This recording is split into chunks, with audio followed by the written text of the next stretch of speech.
Армысыздар, назарларыңызда спорт тайм бағдарламасы. Қарағанды қаласынан сөйлеп тұрмын. Қарағанды төріндегі облыстық спорт мектеп-интернат колледжі. Міне 55 жылдық тарихы бар қара шаңыраққа арнайы табан тіреп тұрмын. Өйткені бұнда өсіп өнген, әбден шеберлігін шыңдаған, тәжірибесін жинаған және қазір әлемдік деңгейде өнер көрсетіп жүрген боксшы бар. Ол жергілікті Сабыржан Аққалықов. Жуырда ғана дүниежүзілік доданың жүлдегері атанған және бұған дейін енді талай ішкі біріншіліктері болсын, халықаралық жарыстар болсын, әлемдік аламандар болсын, үнемі елімізге медаль әкеліп жүрген дәл осы Сабыржанмен эксклюзивті сұхбат құру үшін арнайы келдік. Қазір өзімнің де көпшіліктің де көкейіндегі сұрақтарды қоям, жауабын алам және барлығын сіздерге ұсынамын. Ендеше уақыттарыңызды алмай бастайық.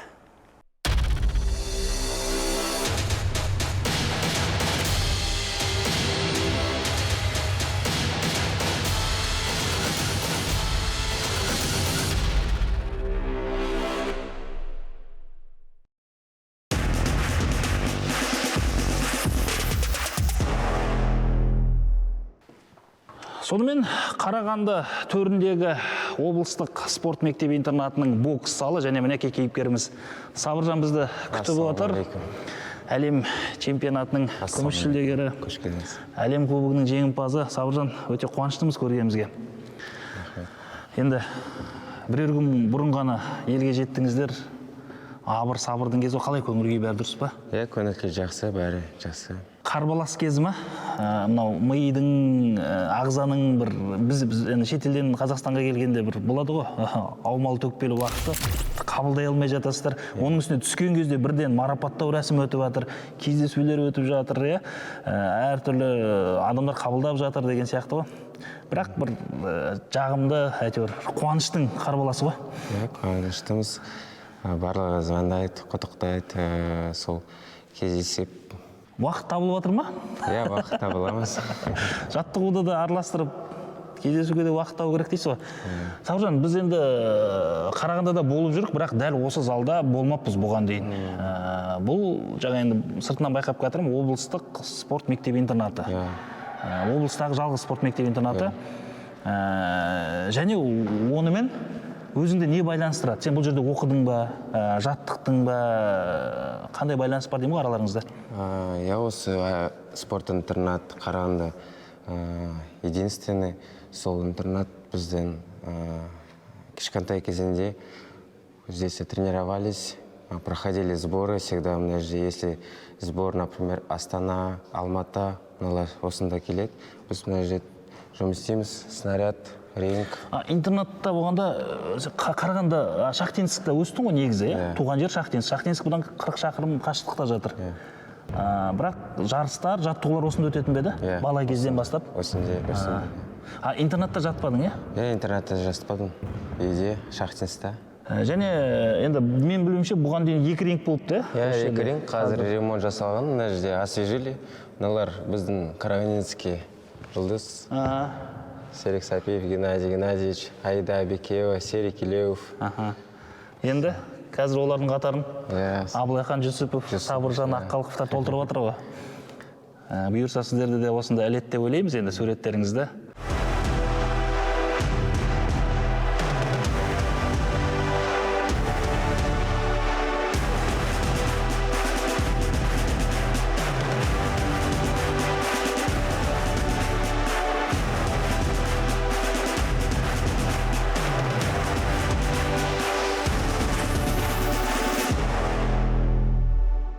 Финалдық айқасқа қалай дайындалдыңыздар деймін ғой? Қарсыласты білетін бедіңіз бұрыннан? Осы Исмаил Муцольгов өткен Кисловодск сол кезде ме? Ана жақта бір спарринг жасап, сонымен негізі жақсы, Исмаил Муцольгов жақсы бала, техника бар, удар бар, ақылды бар. Осы финал бойға бапкерлері маған айтады, тактика. Мен осы тактика жұмыс жасадым. Челночок, алдың ол, кайфовать. Кім айтады осы Абылайхан, ләззат алам деп жекпе-жектен. Сіздерде де солай ма? Кайф болу керек па жекпе-жек? Өзі кайф алып, барлығы күш салып, ары қарай уже судьялар, организация шешеді. Төрешілер бүйтіп мені бұрмалап жатыр да, сөздің ішіне керек. Счетты нақтысын айтамасы келді, өтірік айту мүмкін бе? Бапкермен қалай келістіңіздер деймін ғой негізі. Бірінші раундтан кейін отырам уголға. Бапкерлер айтады, бізге берді. Мен былай қарасам, трибунаға орыстар қонып жатыр да. Мен ойладым, бізге бермеді, значит. И бапкерлер айтады, осы жұмыс, осы істе. Жалғастыр осы, осылай жалғастыр. Екінші раундтан кейін? Екінші раундтан кейін тағы отырам, бапкерлер счет айтпайды. Мен уже түсініп отырмын, олай.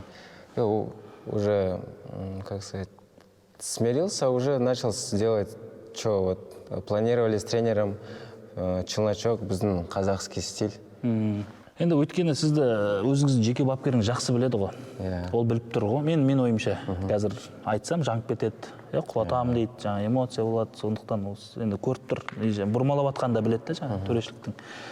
Қатты ауыр қабылдадың, қолыңды көтермеген кезде рингте. Эмоция, ана жақта болған, эмоция. Рингте жалғыз тұрам, ана жақта Ресейдің чемпионы, UFC чемпионы, Бетербеев, Чемаев, Хамзат, барлығы чеченецтер рингте кірді, и мен жалғыз тұрам. Марапаттау рәсіміне, жалғыз қазақ, сосын жаңа дағыстандықтар ма бәрі? И мен бапкерлер кірді рингте. Тренер мен үшін до конца барады. Сол кезде сезілді ма? Еще говорю, вы победили, но не выиграли, дейді. Кім айтады? Бапкерлер. Тренер Насибуллин Александр, ол видео көрдіңіз ба? Одан кейін мына қолғаптар ғой, мынау енді дәл сол жарыстағы қолғап емес, десе де сол халықаралық бокс қауымдастығының жарыстарға келетін осындай спорттық құралы. Қолғаптар жұқа болды, әлде жұмсақ болды ма? Жұмсақ, жұқа болған. Және нокаут, нокдаундардың көп тіркелу содан ба? Мына жерде, ана жақта осындай перчатка, мына жерде ролик дейді бар. Осы болмады, қысқызбайды соңына дейін. Осы перчатка бұлай тастайсың да, ана жақта бұлай. By unanimous decision, fighting out of the blue corner. Қазір енді шүкір еңбектеріңіз ақталып жатыр, қолдау бар деген сияқты ғой. Мысалы, ертең ибадан түсетін сыйақының қалай келісім бойынша белгілі бір бөлігін жеке бапкерге бересіз бе? 25%. Солай келісім шартта көрсетілген, ол кісіге де жақсы қолдау, әрине. Жақсы.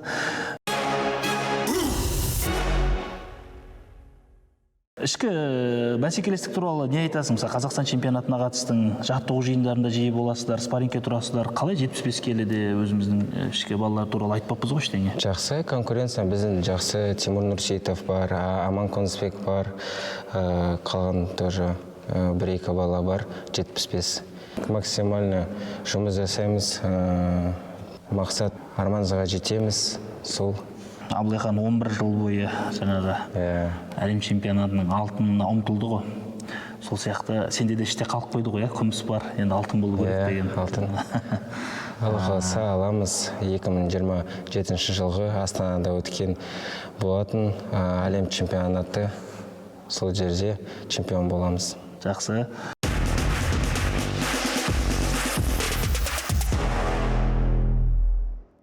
Сонымен бізге берілген уақыт шектеулі 10 минут қана, оның өзі әдегенде сырғып өте шықты. Десе де бүгінгі шығарылым сіздерге ұнады деген үміттеміз. Сабыржанмен енді біз негізі біраз сөйлескенбіз.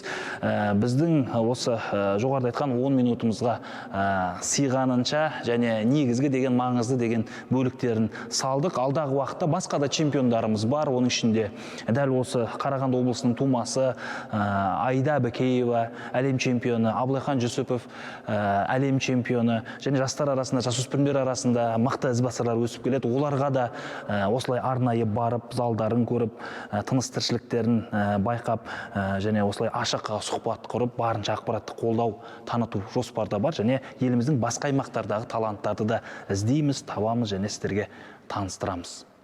Ендеше келесі кездескенше сау болыңыздар.